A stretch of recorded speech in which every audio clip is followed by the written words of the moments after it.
Victoria Montgomery sat at her usual corner table at the Rosewood Country Club, surrounded by her usual crowd of wealthy friends. The evening sun cast long shadows through the floor-to-ceiling windows, glinting off the crystal glasses filled with expensive martinis. At 32, Victoria had never worked a day in her life. She didn't need to. The Montgomery real estate empire kept her dripping in diamonds and designer clothes. "I'm so bored," Victoria sighed, stirring her third martini with a perfectly manicured finger. "All the men in our circle are just so predictable." Her friend Sophia Carter laughed, tossing her blonde hair over her shoulder. "Well, darling, what did you expect? We're a light for a reason. We don't mix with the common folk." That's when Victoria noticed him, a heavy-set man sitting alone at the restaurant section of the club. He was dressed well enough, but clearly didn't belong to their social circle. He was focused on his laptop, occasionally taking bites of his dinner while typing away. "Who is that?" Victoria asked, wrinkling her nose. "Oh, him." Sophia's eyes followed Victoria's gaze. "That's James Chen. He's some sort of computer genius who developed some important software. The club had to accept him because of his contributions to the city's digital infrastructure or something equally boring." Victoria watched as James wiped his mouth with a napkin, completely oblivious to the attention he was receiving. Something twisted in her mind. Perhaps it was the alcohol, or perhaps it was just her cruel nature seeking entertainment. "I have an idea," Victoria announced, her lips curving into a mischievous smile. "Let's make things interesting." Her friends leaned in, always eager for some drama to break up their monotonous lives of luxury. "I bet I could marry someone like him," Victoria declared, pointing her olive pick at James. "Someone completely opposite to our type, and then divorce him within a year." The table erupted in shocked gasps and gleeful giggles. "You wouldn't dare," exclaimed Rebecca Thompson, another socialite who had never worked a day in her life. "Oh, but I would," Victoria smirked. "It would be like a social experiment. How hard could it be? Men like that don't get attention from women like us. He probably proposed within a month." Sophia, ever the instigator, pulled out her phone. "Let's make this official. What are the stakes?" "If I win," Victoria thought for a moment, "each of you gives me one of your most expensive jewelry pieces. If I lose, you each get one of mine." The women around the table quickly agreed, already imagining how they'd get their hands on Victoria's famous collection. They drafted the terms on Sophia's phone. Victoria had to marry James Chen within 6 months and divorce him within a year of the wedding date. "This is going to be the most entertaining year of our lives," Rebecca declared, raising her glass in a toast. What none of them noticed was how James Chen's shoulders had stiffened slightly, his typing having stopped. In a room designed for discretion and privacy, voices carried further than these privileged women realized, especially when alcohol made them louder than usual. The next day, Victoria began her scheme. She arrived at the club during lunch hours, where James usually worked on his laptop. She deliberately sat at the table next to his, making sure he had a clear view of her. She wore her most expensive summer dress, one that highlighted every curve while still looking elegant. For 3 days, she positioned herself similarly, occasionally making phone calls just loud enough for him to hear, discussing charity events and business decisions that showed her in the best light. On the 4th day, she orchestrated her move. Walking past his table, Victoria pretended to trip. Her water glass went flying, splashing directly onto James's laptop. She gasped in perfectly rehearsed horror. "Oh my God, I'm so sorry," she exclaimed, quickly grabbing napkins. "I'm such a klutz. Please, let me pay for any damages." James looked up at her, and for a moment, Victoria felt a strange flutter in her stomach. His eyes weren't dull or desperate like she'd expected. Instead, they were sharp, intelligent, and somehow amused. "No damage done," he said calmly, showing her how his laptop was actually water-resistant. "But I appreciate your concern, Ms. Montgomery." Victoria felt her cheeks flush. He knew who she was. Somehow, this wasn't starting according to her plan at all. Little did Victoria know, this moment would mark the beginning of a journey that would completely transform her life, just not in the way she had imagined. Victoria stood frozen for a moment, caught off guard by James's composed response and the fact that he knew her name. This wasn't how things were supposed to go. Men like him were supposed to be flustered by her attention, not calm and collected. "You know who I am," she asked, trying to maintain her usual air of confidence. James closed his laptop and gestured to the empty chair across from him. It would be hard not to know the daughter of Robert Montgomery. Your father's company developed half the buildings in this city. His voice held no trace of being starstruck. If anything, he sounded almost indifferent. Thrown off balance but determined to stick to her plan, Victoria sat down. Up close, she noticed things she hadn't before. Despite his size, James was well-groomed, with kind eyes behind his glasses and dimples when he smiled. His suit, while not designer, was tastefully chosen and well-fitted. "So, Mr. Chen, what exactly do you do?" Victoria asked, using her most charming smile, the one that usually had men falling over themselves to impress her. "I write code that helps keep people safe online," he replied simply, taking a sip of his water. "Nothing as exciting as real estate empires, I'm afraid." "Oh, don't be modest," Victoria pressed on. "I heard you're quite successful in your field." James's eyes twinkled with something that looked suspiciously like amusement. "Miss Montgomery, why don't we skip the part where you pretend to be interested in my work? I overheard your conversation with your friends yesterday." Victoria felt the blood drain from her face. The crystal glasses, the high ceilings, the expensive furnishings of the club. None of them could hide her mortification at that moment. I don't know what you mean," she stammered, losing her composure for the first time in years. "The bet," James said calmly, leaning back in his chair. "Marry the fat guy, divorce him within a year, collect expensive jewelry from your friends. It's quite a scheme." Victoria's cheeks burned with shame. She had been caught, and worse, he'd known all along and still let her make a fool of herself with the water-spilling act. But then James did something unexpected. He laughed. Not a mean or mocking laugh, but a genuine, warm chuckle that somehow made Victoria feel even worse about her cruel plan. "Here's what I propose," he said, surprising her again. "You clearly need some excitement in your life. Instead of this elaborate plan, why don't we have dinner? A real dinner, where you don't pretend to be interested in me, and I don't pretend to be impressed by your wealth." Victoria blinked in confusion. "But, you heard everything, and you still want to have dinner with me?" "I'm curious," James shrugged. "I want to know what makes someone so privileged think that playing with people's emotions is entertaining. Plus," he added with a slight smile, "it might be fun to surprise your friends when they see you actually enjoying my company." For the first time in her life, Victoria felt completely out of her depth.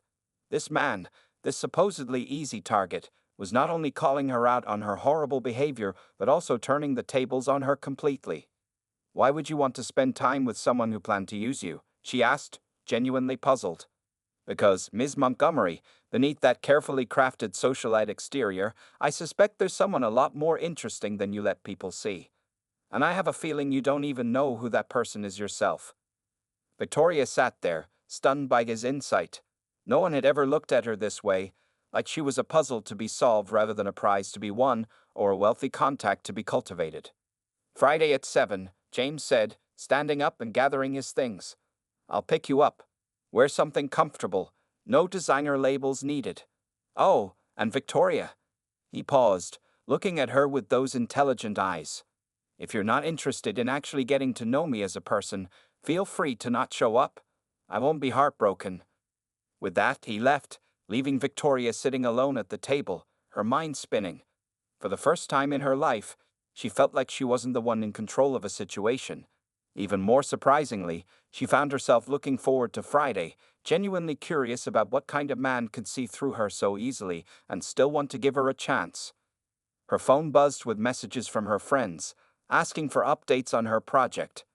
For the first time, she felt ashamed reading their eager questions about her cruel bet. Something was changing inside her, and she wasn't sure if she was ready for it. Friday arrived faster than Victoria expected. She stood in front of her massive walk-in closet, feeling strangely nervous. For the first time in years, she wasn't dressing to impress or intimidate. Following James's suggestion, she finally chose a simple black sweater and jeans, items she'd forgotten she even owned. At exactly 7, her doorman called to announce James's arrival. Victoria had expected him to try impressing her with an expensive car. Instead, she found him waiting in a modest but clean sedan. No luxury car. She couldn't help asking as she got in, James smiled, that now familiar amused look in his eyes. I prefer spending money on things that matter. Besides, this car has great mileage and is better for the environment. He drove them to a part of the city Victoria had never visited, the Arts District. They parked in front of a small restaurant tucked between a bookstore and an art gallery. The sign read, Maria's Kitchen. Best homemade Italian food in the city, James explained, opening the door for her. And before you ask, no, it's not rated by Michelin stars. Inside, Victoria was surprised by the warm atmosphere. The walls were covered with local artwork, and delicious smells wafted from the kitchen. An elderly woman rushed out to greet James with a big hug. James, my favorite customer, she exclaimed, then turned to Victoria. And who is this beautiful girl? Maria, this is Victoria. Victoria, meet Maria, the best chef in town and something of a second mother to me. Victoria found herself wrapped in an unexpected hug. Any friend of James's family here, Maria declared before rushing back to her kitchen. As they settled into their corner table, Victoria noticed something strange. James hadn't once stared at her like men usually did, nor had he tried to impress her with stories of his success. So, he said, pouring them both water, tell me something real about yourself, not the society page version. Victoria hesitated. I'm not sure I know how to do that anymore. Sure you do. Start small. What makes you happy? And please don't say shopping or charity galas. She thought for a moment. I used to paint, she admitted. Before college, before I had to start being the perfect Montgomery Harris. I wasn't very good, but I loved it. James's face lit up. Now that's interesting. Why did you stop? Father said it wasn't a proper pursuit for someone who needed to learn about real estate and social networking. Victoria surprised herself by how bitter she still felt about it. Their conversation was interrupted by Maria bringing their food, dishes that weren't on any menu, just her special creations for the evening. Victoria found herself savoring every bite, realizing how long it had been since she'd eaten food made with genuine love. As the evening progressed, Victoria found herself talking more than she had in years. She told James about her childhood dreams of becoming an artist, her complicated relationship with her father, and the constant pressure to maintain the Montgomery image. He listened without judgment, asking questions that made her think deeper about her choices. In return, James shared stories about growing up in a middle-class family, his passion for coding, and how he built his company from scratch. He talked about his charitable work teaching coding to underprivileged kids, his eyes lighting up when describing their achievements.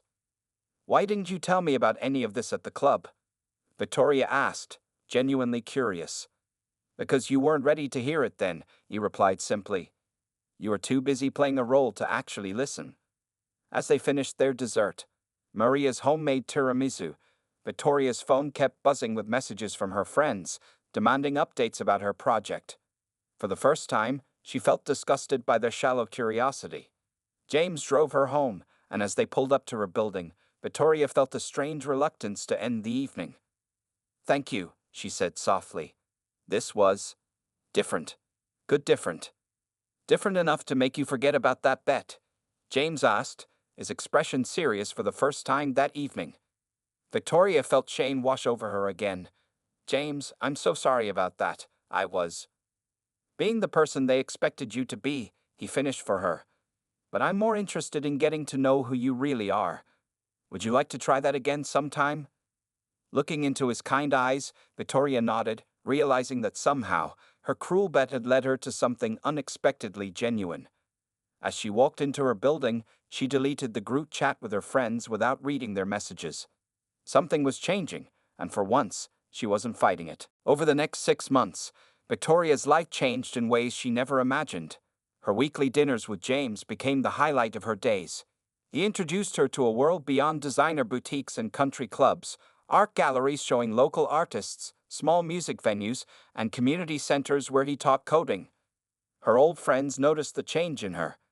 You've become so common, Sophia remarked one day at the club, her voice dripping with disdain. Victoria simply smiled, remembering how she'd spent the previous evening helping James organize a coding workshop for teenage girls. The original bet was long forgotten until Rebecca brought it up during one of their increasingly rare lunches. So, when are you going to seal the deal and marry him? The 6-month deadline is approaching. Victoria felt sick to her stomach. She'd completely forgotten about the time limit. More importantly, she'd forgotten that her friends still thought this was all a game. Before she could respond, her phone lit up with a message from James. "Meet me at Maria's tonight. Have something important to ask you." That evening, Victoria arrived at the now familiar restaurant to find it empty except for James, Maria, and soft violin music playing in the background. The tables had been pushed aside, leaving one in the center covered with a red tablecloth and candles. "What's all this?" Victoria asked, her heart beating faster. James took her hand and led her to the table. "6 months ago, you made a bet about marrying someone like me. I knew about it from the start, and I played along because I saw something in you, something real beneath all that superficial exterior." Victoria felt tears forming in her eyes. "James, I'm so sorry about that bet. I'm not that person anymore." "I know," he smiled. "That's why I'm about to do this." He got down on one knee, pulling out a simple but elegant ring. "Victoria Montgomery, would you marry me? Not for any bet, not for your friends, but because I've fallen in love with the real you, the woman who helps teach coding to kids, who started painting again, who laughs at my terrible jokes, and who cares more about making a difference than making an impression."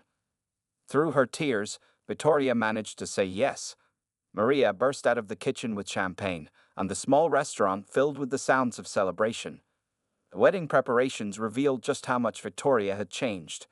Instead of the massive society event her friends expected, she planned a small ceremony at Maria's restaurant. She chose a simple white dress over a designer gown, and instead of expensive party favors, she and James made donations to various children's education charities in their guests' names. On the wedding day, Victoria's society friends sat awkwardly in their expensive outfits, looking out of place among James's warm, welcoming family and their shared friends from the community center. Her father, Robert Montgomery, attended but barely concealed his disappointment at what he called a modest affair. As Victoria walked down the makeshift aisle between Maria's tables, she caught sight of her reflection in the restaurant's window. She hardly recognized herself, not because of her simple dress or minimal makeup, but because of the genuine happiness radiating from her face. James waited for her with that same warm smile that had first cracked her walls. His bows made everyone laugh and cry, especially when he mentioned knowing about the bet from the start and thanking her friends for their misguided matchmaking. Victoria's vows were simpler. "You saw me when I was invisible even to myself. You loved me not for my name or my wealth, but for the person I could become. You helped me find my true self, and that's worth more than any bet or fortune." After the ceremony, as they danced between the pushed-aside tables of Maria's restaurant, Victoria overheard Sophia talking to Rebecca. "Well, I guess she wins the bet, though I doubt she even cares about our jewelry anymore." Victoria smiled, holding James closer. She had won something far more valuable than jewelry. She'd found herself, and in the process, found true love. That night, as they drove away from the restaurant in James's same modest car, now decorated with just married signs, Victoria realized something profound.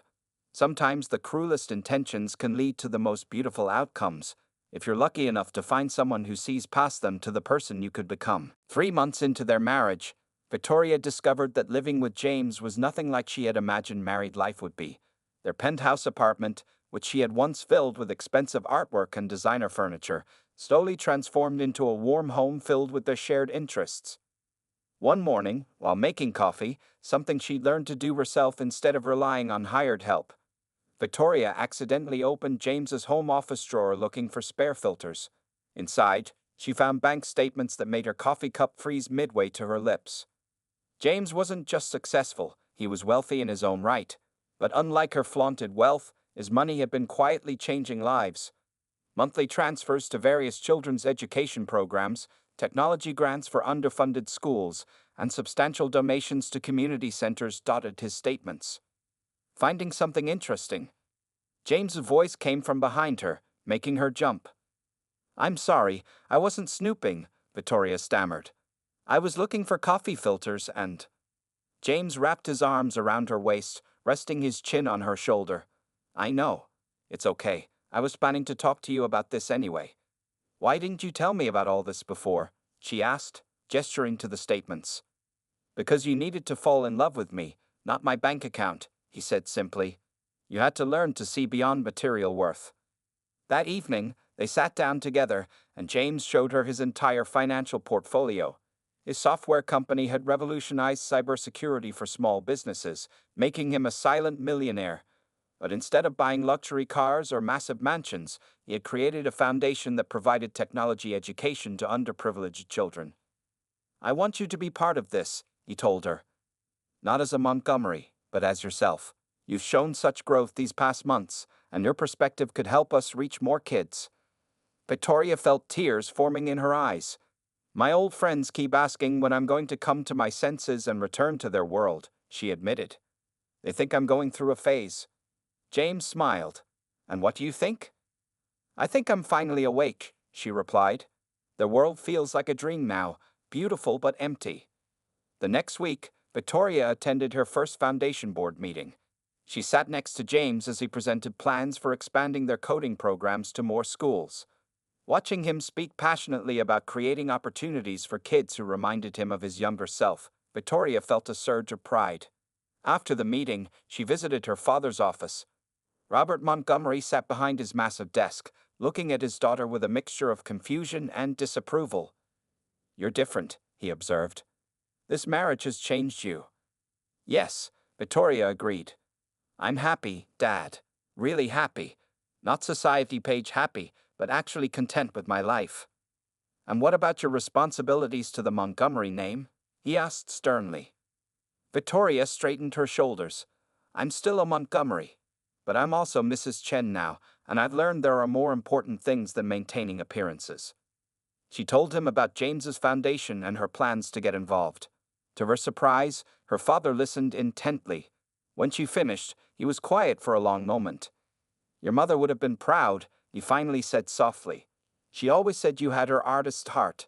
I was the one who pushed you to be something else.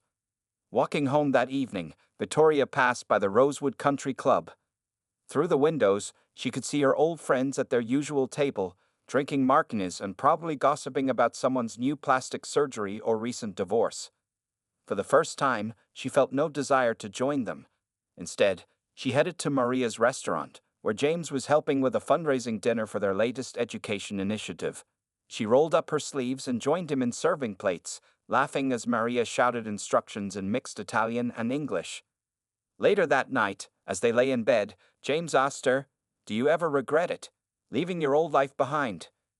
Victoria thought about the bet that had started it all, about the jewelry she was supposed to win, about the life she had planned versus the life she now lived. Never, she answered truthfully. You helped me trade fake diamonds for real purpose. Besides, she added with a smile, I still have one expensive thing I'll never give up. What's that? James asked curiously. You, she replied, snuggling closer to him. You're the most valuable thing I've ever found, and I didn't even know I was looking. As their first anniversary approached, Victoria was busier than ever. She had thrown herself completely into James's foundation work, using her social connections to organize a major fundraising gala for their education programs. The event would mark their first year of marriage, a milestone that was supposed to end in divorce according to her original bet. One afternoon, while Victoria was finalizing the gala details at Maria's restaurant, Sofia walked in unexpectedly. The sight of her former best friend in the cozy family restaurant felt jarring, like seeing a peacock in a vegetable garden. Well, Sofia said, looking around with barely concealed disdain. So this is where the mighty Victoria Montgomery spends her time now. It's Victoria Chen, she corrected firmly. What brings you here, Sophia? Sophia slid into the chair across from her, placing her designer handbag carefully on a spare chair. The vet deadline is coming up, darling. We've all been waiting so patiently, but you seem to have forgotten our little arrangement. Victoria's blood ran cold. That bet was a mistake. A cruel, thoughtless mistake. A bet is a bet, Sophia insisted, her perfectly painted lips curving into a smile. Unless you've actually fallen for him? She laughed as if it was the most ridiculous idea in the world. I love him, Victoria stated simply. The bet is off. Keep your jewelry. Sophia's smile turned nasty. Oh, but it's not that simple. You see, we all have quite a collection of texts and emails from the early days. About your plans, your strategies. Imagine how your dear husband would feel knowing how this all started. Victoria felt the room spin. You wouldn't. Try me, Sophia challenged. Either honor the bet and divorce him, or we'll make sure he knows exactly why you married him in the first place. After Sophia left, Victoria sat there, feeling sick to her stomach. Maria, who had overheard everything, brought her a glass of water and a sympathetic pat on the shoulder. That evening, Victoria couldn't focus on anything. James noticed her distraction during dinner, but didn't push when she said she was just tired. She lay awake that night, watching him sleep, her heart breaking at the thought of losing him. The next morning, she made her decision. She would tell him herself before Sophia could. She found him in his home office, working on some code. James, I need to tell you something, she began, her voice shaking. But before she could continue, his computer pinged with an email. Victoria's heart stopped when she saw it was from Sophia, with attachments. Interesting, James said, opening the email. Your friend Sophia sent me quite a collection of old messages. Victoria burst into tears. James, please, let me explain. Yes, it started as a bet, but everything changed. I fell in love with you, the real you. The bet doesn't matter anymore. To her surprise, James was smiling. Victoria, remember our first real dinner? When I told you I'd overheard your conversation at the club. She nodded, confused. I heard everything about the bet that day. I'd known from the very beginning. Victoria stared at him in shock. You knew? All this time? Of course I knew. I'm a security expert, remember? I could have accessed these messages any time, but I saw something in you, a potential for change, for growth. And I was right. But why didn't you say anything? James took her hands in his. Because I wanted you to tell me yourself when you were ready. I wanted you to choose being honest because it was the right thing to do, not because you were forced to. Victoria felt overwhelmed with emotion.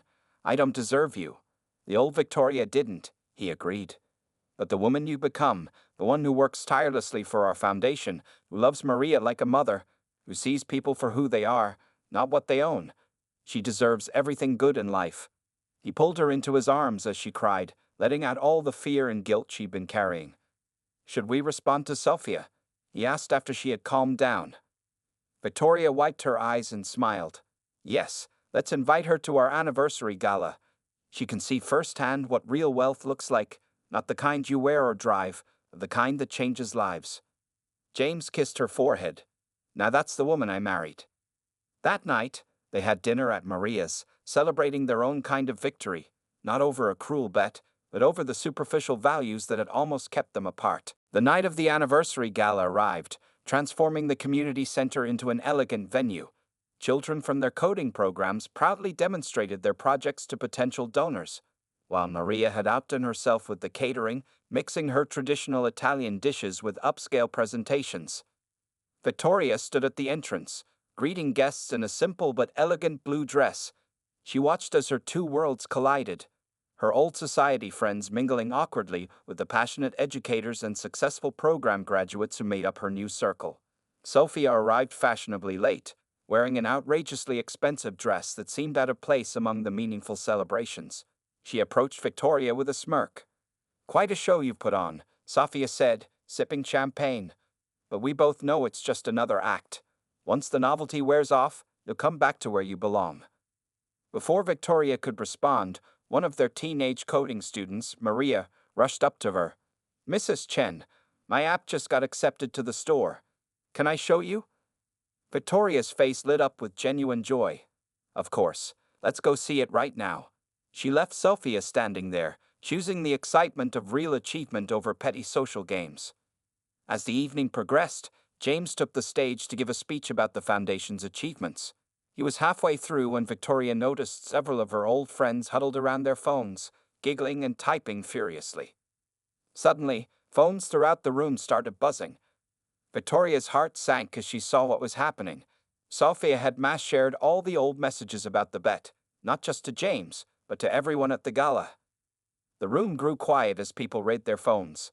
Victoria could see the looks of disappointment on the faces of their students and teachers. Even Maria, who had been serving her famous tiramisu, stopped in her tracks. James stood at the podium, his speech interrupted by the commotion. but instead of looking hurt or angry, he smiled.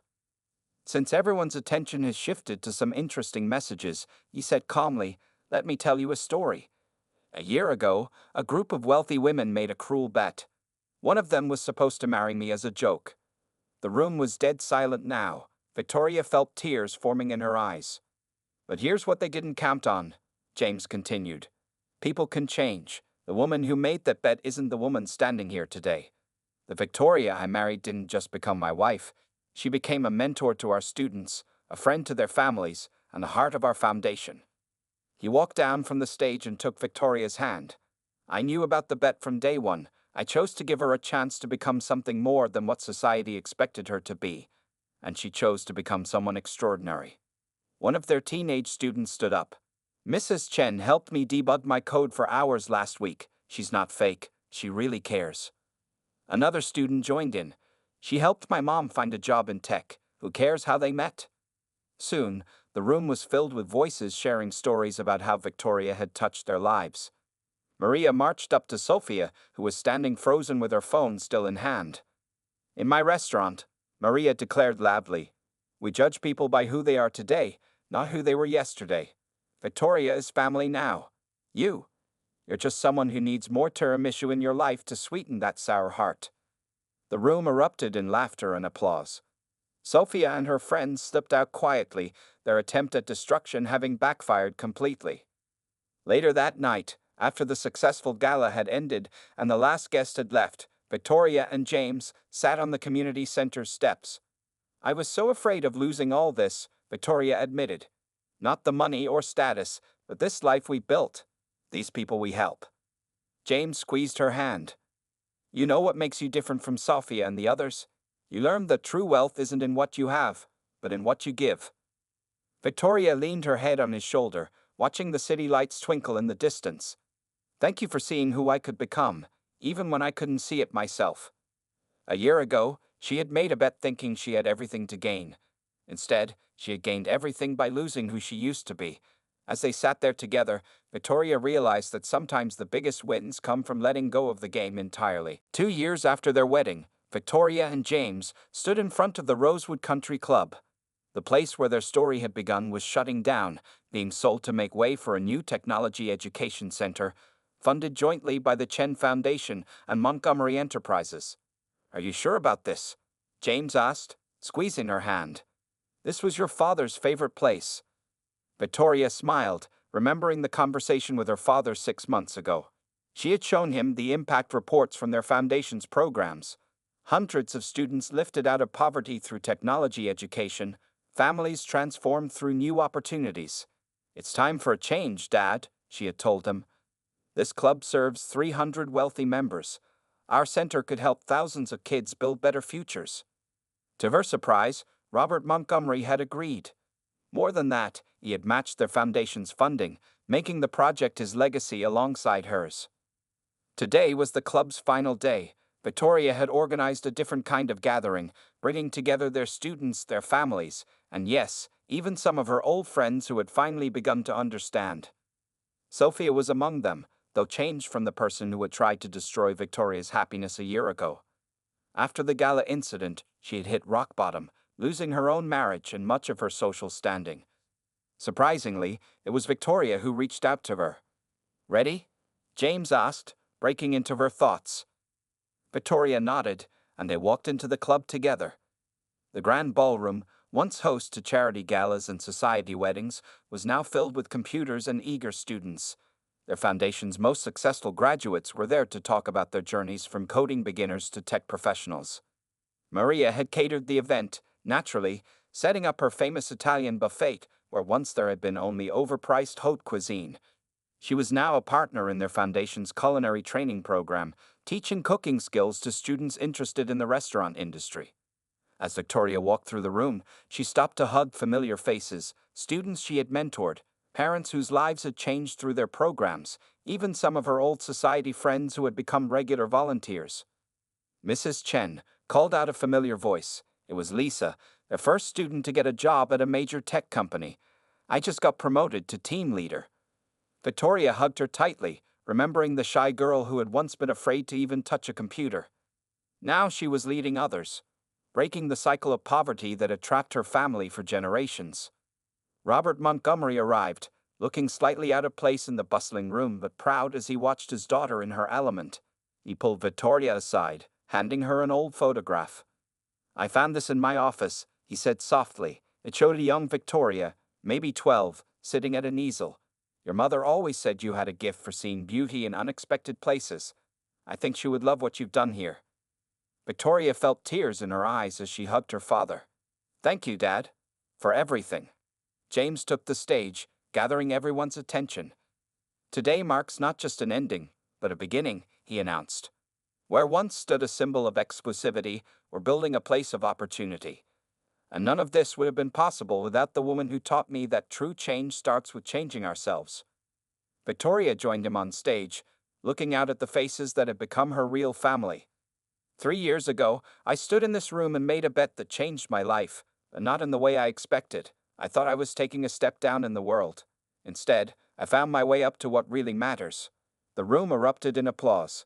As Victoria looked around, she saw Sophia wiping away tears, her father beaming with pride, Maria blowing kisses, and their students cheering. James wrapped his arm around her waist, and she leaned into him, marveling at how life had brought her full circle. Later that evening, as they walked through the emptying club one last time, Victoria stopped at the table where she had first plotted her cruel bet. "Any regrets?" James asked. Victoria shook her head, smiling. "Only that it took a bet for me to find my true worth. But I guess sometimes we have to lose ourselves to find out who we really are." They walked out of the club hand in hand, leaving behind the echoes of who they used to be and walking toward the future they would build together, one changed life at a time. The end.